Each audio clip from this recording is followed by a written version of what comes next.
शिर्डीमध्ये साईबाबांचा जयघोष पाहायला मिळतोय। साईनामाच्या भक्तीमध्ये सर्व भाविक तल्लीन झालेले आहे आणि भक्तीचा जागर जो आहे तो पाहायला मिळतोय। कारण 13 फेब्रुवारी रोजी परिक्रमा महोत्सव जो आहे तो साजरा केला जाणार आहे शिर्डीमध्ये।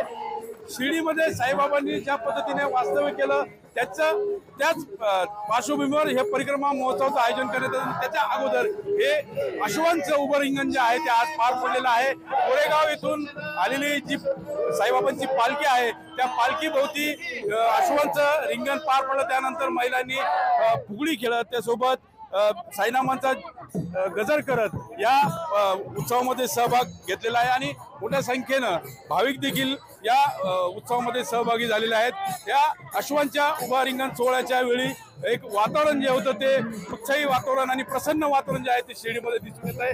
आणि 13 फेब्रुवारी रोजी शिर्डीमध्ये शिर्डी परिक्रमा महोत्सव पार पडतोय आणि त्याचाच हा सर्व उत्साह जो आहे तो पाहायला मिळतोय।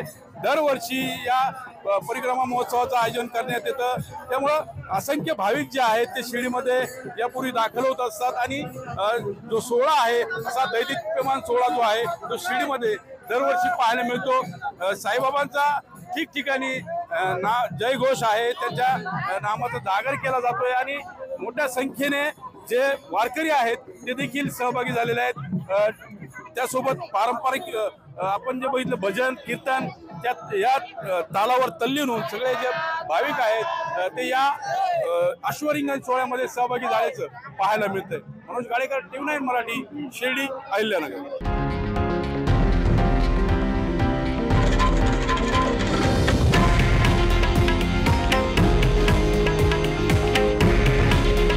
हे आहे देशातील नंबर 1 न्यूज नेटवर्क आणि आपण पाहत आहात TV9 मराठी। काळजी तुमची, हित महाराष्ट्राचं।